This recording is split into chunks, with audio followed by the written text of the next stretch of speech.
First, God does not exist. But don't worry, what does exist is good, as opposed to evil. So if you believe in God, you believe in good, and that's as it should be. You are just fine. If you believe in evil, then you probably need a whack on the back of the neck with a big fucking stick.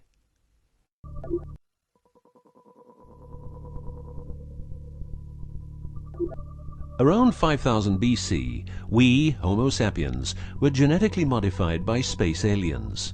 These aliens first landed where the river Euphrates enters the Persian Gulf.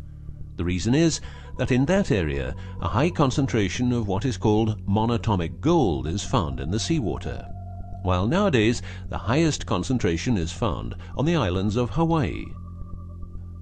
The aliens were members of the Annunaki Empire, and were on a quest to find this metal that is supposed to enhance and repair all bodily functions and stop the body from aging.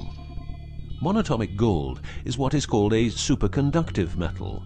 Superconductivity means that if you transport, for example, electricity through a line made of this material, you would not lose any energy as a result of heat dissipation. So if you input 100% of energy, you also output 100% of energy. Now apply this principle to your brain, which is a huge, sensitive electrical machine. The monatomic gold makes your neural pathways act like quantum drive superhighways.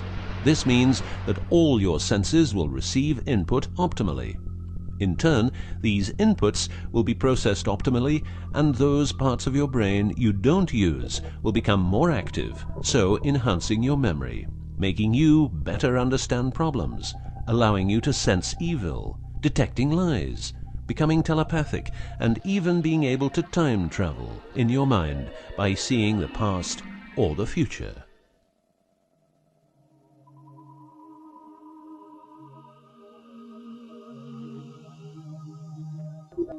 So the Annunaki, which is the name of the empire which includes races like the Saurian, or as they are called the Reptoids, the Argarians, or Nordics, because of their human looks, and the Greys from Zeta Reticula, were looking for monatomic gold. This involved enormous effort because it had to be extracted from seawater, or by processing it in such a way that the gold, usually in pairs of 8 atoms per molecule, could be separated into individual particles. In this fashion, the monatomic elements were separated from the multi-atomic cousins. In a similar way, uranium-235 is produced. For the use as intelligent slaves, the Annunaki took a man, let's call him Adamski, and took out a part of a rib. This is because the rib is a part of the human body that can be removed without causing too much damage, and because the rib contains bone marrow, it's a perfect source for DNA. The Annunaki modified the DNA for a better manipulation of the humans and implanted it into a woman, let's call her Mulva. Mulva then had children with Adamski, and their children were, just like Mulva, genetically modified. These humans worked for the Annunaki, but not a lot of humans knew about the Annunaki, and then, for some reason, the Annunaki disappeared. An interesting detail is that the symbol for human DNA resembles the word Yah, which is God, but surely this is a coincidence.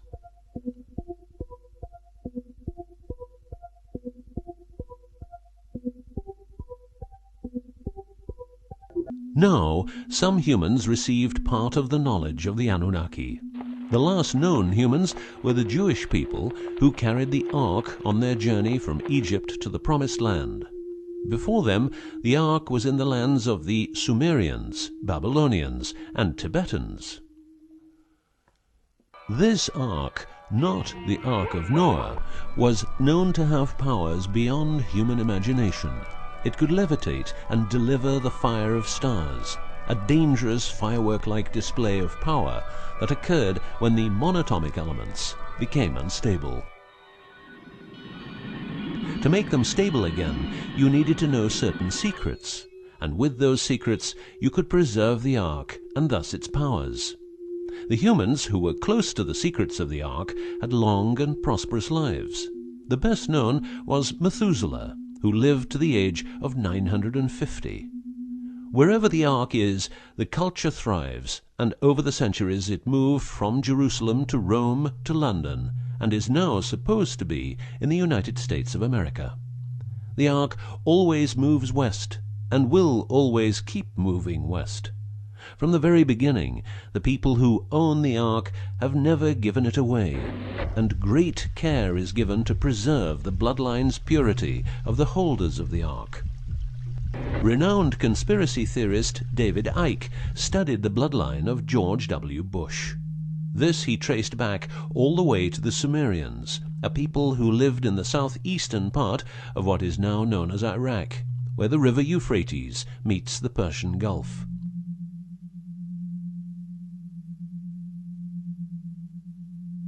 The secrets of the elements of the Ark, scientifically known as ORMs, orbitally rearranged monatomic elements, are nowadays hidden by secret societies that have control over society worldwide.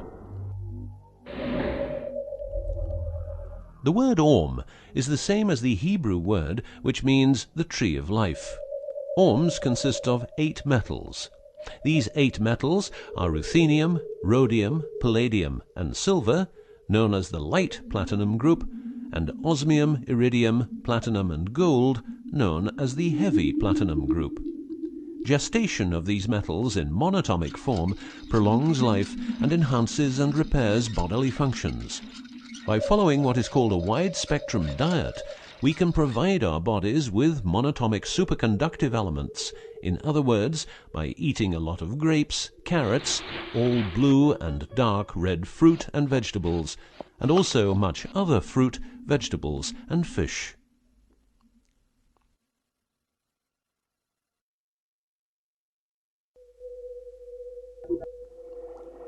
There are countless fragments of footage shot by both Russian and American astronauts, which show the vast number of lights that seem to be attracted by releases of electromagnetic energies by both the Earth and man-made objects such as satellites. In Building 8 of the Johnson Space Center in Texas, the USA, high-resolution pictures taken by satellites are photoshopped each day to remove proof of aliens. In the film The Secret NASA Transmissions, the footage, it becomes clear that astronauts have grown accustomed to these strange anomalies, and that even in 2000, an unprecedented cooperation between NASA, the Russian Space Agency, and a committee of UFO experts was formed to share knowledge on this subject. To better understand this whole story, a few revelations are in place. Everything vibrates because atoms vibrate, and that is because the subatomic particles are in harmonic resonance, a fancy word for vibration and keeping themselves in equilibrium. Gravity is vibration generated by the presence of mass, and it can be neutralized by altering the harmonic resonance of the gravitational field. In other words, if you generate vibrations, you can alter gravity, and with superconductive materials, the amount of energy needed for generating the vibrations is greatly reduced. A practical example of reducing one vibration with other vibrations is the use of anti-sound. If you instantaneously produce the exact opposite waveform that comes towards you in the form of sound, the sound will cease to exist. This is called destructive interference. One of the forms of creating anti-gravity is called auditive levitation, a method used by Tibetan monks to elevate rocks over 250 meters high and 250 meters distance. By arranging drums and trumpets extremely precisely, together with some 100 men chanting, all arranged in a precise manner, the monks, after about 5 minutes, could levitate a rock weighing a ton and place it exactly where they wanted it. Theorists around the world theorize that huge monuments like those of the Egyptians and Mayan people were built this way. Other examples of anti-gravity we find in the vast amount of UFO sightings. These UFO sightings are actually experiments run by governments in their search for anti-gravity propulsion. So, if the technique is known, why don't we all transport using anti-gravity propulsion? For each year of technological advance, the military advances 44 years. All science is merely a means to an end. The means is knowledge. The end is control. Who will be the beneficiary? What do they want? What they want is control. The establishment of a global economy which is totally predictable and can be manipulated in every sense. Ein Volk, ein Reich, ein Führer. What I am saying is that the vast majority of people is being controlled by the established upper class. I know this is like the plot of a bad movie, but stay with me for a minute. Anti-gravity exists. The ability for everyone to be a genius exists. Aliens exist, and much more efficient ways of producing energy exist. For example, the mighty engine, which produces the same amount of energy as a normal engine, but only using 5% of the fuel a normal engine uses. Or the PAP engine, which without fuel, only driven by the power of zero-point energy and a small amount of noble gases, can deliver 500 horsepower for a period of 10 years. Or the Maternita machine of the Maternita commune, which has delivered 3 to 4 kilowatts out of thin air for the last 20 years. What would be the consequences for the upper class if they lose their monopolistic knowledge? What would happen to them if people would know about the secrets they're holding for us? If I don't need any more gasoline, what would happen? If I don't need any more electricity or gas, what would happen? If I don't need any more medicines from the pharmaceutical industry, what would happen? In order to ensure their powers, the upper class, some call them the Illuminati, handles a strict agenda. The agenda has the aim to prepare the world for world domination, beginning in the US and Europe. According to conspiracy theorists around the world, this is what they are doing as preparation.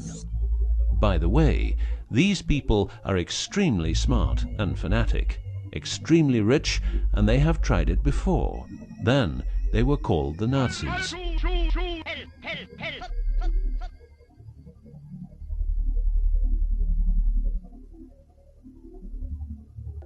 Although what you are going to see and hear sounds very peculiar, remember that a lot of people, for instance, ex-personnel of the US and UK armed forces, have been brutally murdered for making their information public.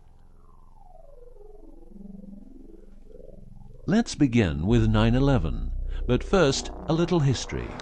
What the Second World War did for the US is that it gave the country such an economic lead that it could easily grow more comfortable in its already powerful role. The industry of war gave everybody jobs, and therefore everybody could start consuming. Marshall aid gave Europe the economic impulse it needed. In other words, war leads to flourishing economies and leaps forward in technology.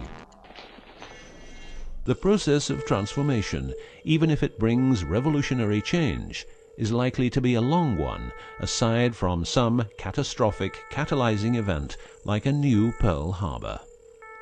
These are the words of a neocon think tank whose members count people like Dick Cheney, Wolfowitz, and Donald Rumsfeld.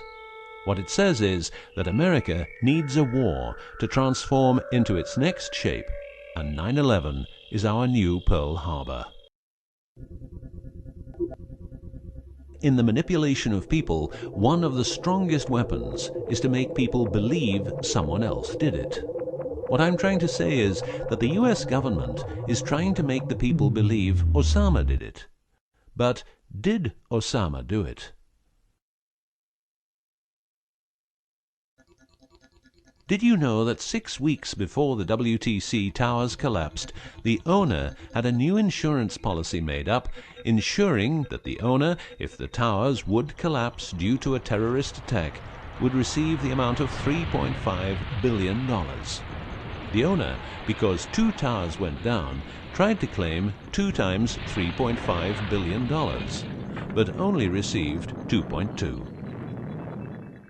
What happened to building number 7?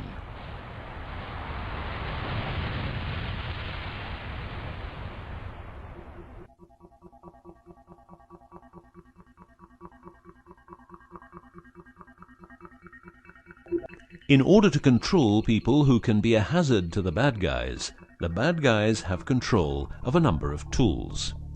One of these tools is the remotely operated electromagnetic frequency weapon. These use microwave, ELF, extremely low frequencies, and acoustic frequencies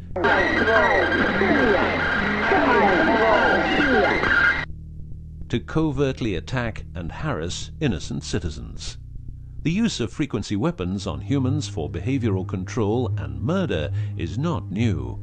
For well over 50 years, neuro-electromagnetic frequency weapons have been perfected for their covert use in warfare.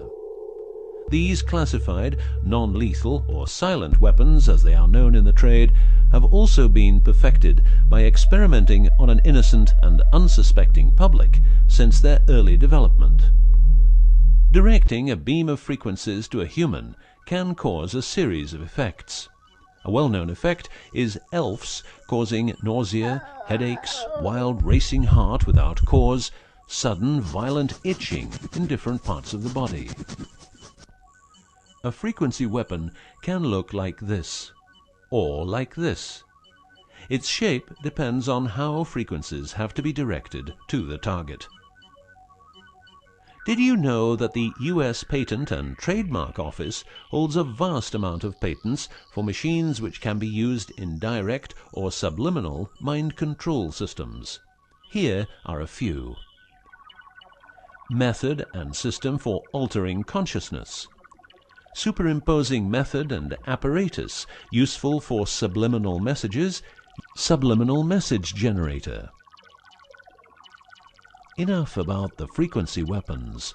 Check this link to learn more.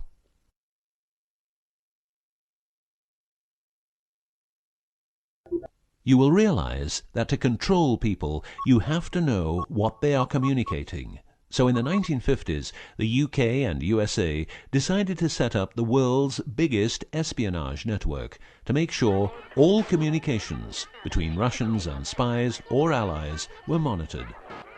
This system has continuously been updated since the day it became operational. The system's name is Echelon and consists of a vast network of listening posts, extremely advanced computers, an enormous number of people, dishes, and taps. Echelon's computers capture every communication via Internet, GSM, UMTS, landlines, TV and radio broadcasts, satellite communications, private, military, and diplomatic, and listens to every word. The computers work with a list of keywords, and when a message contains one or more keywords, the message is directed to a specialist who examines the message. If it is suspicious, further action may be taken. Echelon centers are around the world, but here are the best-known locations. Menwith Hill, North Yorkshire, England. HARP, Remote Mind Control Computer Center, Alaska. Pine Gap, near Alice Springs, Northern Territory, Australia. Pine Gap has a complex of radomes, a huge computer room, and about 20 support buildings. The signals analysis section of the computer room is staffed exclusively by CIA and NSA analysts. Within the USA, Australia, and the UK, the NSA can plug into every telephone call and message entering, leaving, or transiting the country. The NSA is also constructing a network of towers up to 500 feet high, each tower at a distance of 200 miles from each other and stretching from the east to the west of the US. The network is called GWEN, Ground Wave Emergency Network. This network transmits very low frequencies combined with ultra-high frequencies and is used in case the communication systems in the US are rendered useless because of a nuclear attack. Coincidentally, the frequencies of GWEN coincide with the frequencies being used by frequency weapons. Also coincidental is the fact that mobile telephone systems like GSM and UMTS also operate in the same frequency areas as some frequency weapons.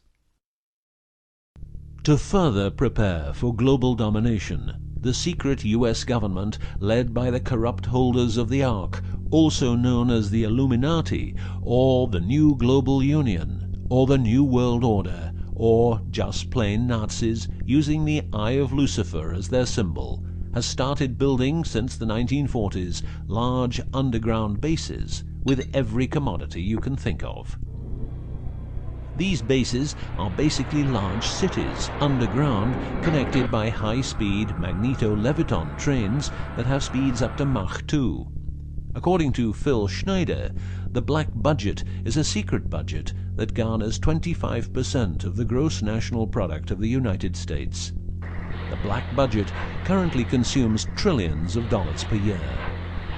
Presently, there are over 129 deep underground military bases, or DUMBs, in the United States.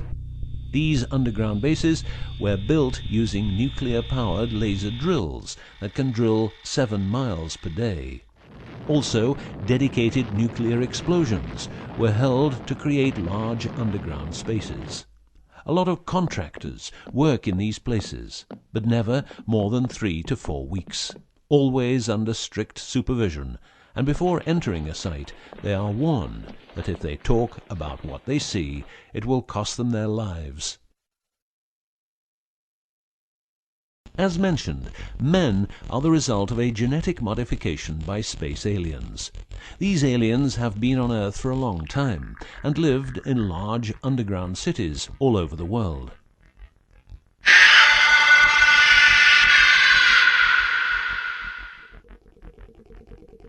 Collaboration with modern governments began as early as 1933 with the Bavarian Illuminati and Thule secret societies, and this collaboration was brought into America via the CIA, which was established with the help of American Nazi agents as well as European Nazis who were brought into America through Project Paperclip and other operations.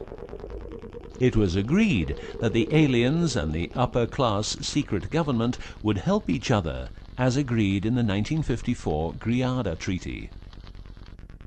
By 1979, the aliens didn't respect the treaty at all, and it was in this year when, at Dulce Air Force Base, a huge underground base was being built, and during excavation, an underground alien city was discovered.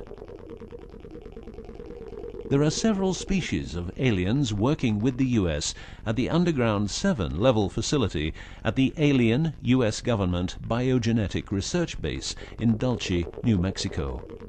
The reason they help the US government is because the aliens need space here on Earth for conducting experiments on humans and storing humans in suspended states for reasons unknown. In exchange, the aliens give the US government technology. Examples of these technologies are stealth aircraft, anti-gravity propulsion, genetic research, quantum technologies, computer technology, biological warfare, medicine, GSM, etc. The greatest weapon the devil has is the disbelief people have in him. The devil represents evil, and those who want to dominate are the evil ones because they keep their knowledge from saving lives and improving the world. Instead, the evil ones will make the people more docile and stupid, using more tricks in order to achieve their goal, which is world and universal domination. The story of the aliens seems so unreal that, like the devil, it is subject to ignorance and ridicule, and that is its greatest weapon. In the past and present, the evil ones have tried a number of methods and products to manipulate people. AIDS, invented by a laboratory in Chicago, Illinois in 1972. It was a biological weapon to be used against the people of the United States. Second, the US government has a Tesla device to generate earthquakes. NASA only landed on the moon once. Almost 90% of drugs trafficking is organized by the biggest secret services in the world, like CIA, NSA, MI5, MI6, and so on. Since the US is in Afghanistan, poppy production has reached an all-time high, and never has there been so much heroin on the market. People who don't need drugs needn't worry. Their needs are covered by the pharmaceutical industry. The global warming story is a hoax. The Earth is warming up, but not as a result of CO2 produced by man, but because the cycle of the Earth is just like it is. Remember that 10,000 years ago, the whole northern part of the world was covered in ice. It's what we call an ice age. The Ark, in its recent form, started its journey in the deserts of Egypt and was carried to the Holy Land by the Jewish people. In Jerusalem, the Ark started its journey around the world, heading west. Everywhere the Ark has been, one or more obelisks are erected as a symbol of establishment. In the future, the Ark will travel to China, Russia, Iran, until it reaches Jerusalem again, which means the whole world will be under the influence of Lucifer's eye. That will be the moment the Annunaki Empire will settle and rule Earth uncovertly. On many important sites in the world, buildings carrying symbols of Lucifer's return are common. The best-known example is the Pentagon, which suggests a pentagram referring to the Jewish symbolism and the symbolism of the Ark. Another example is the Israeli High Court. It's a building with dozens of satanic and secret symbols.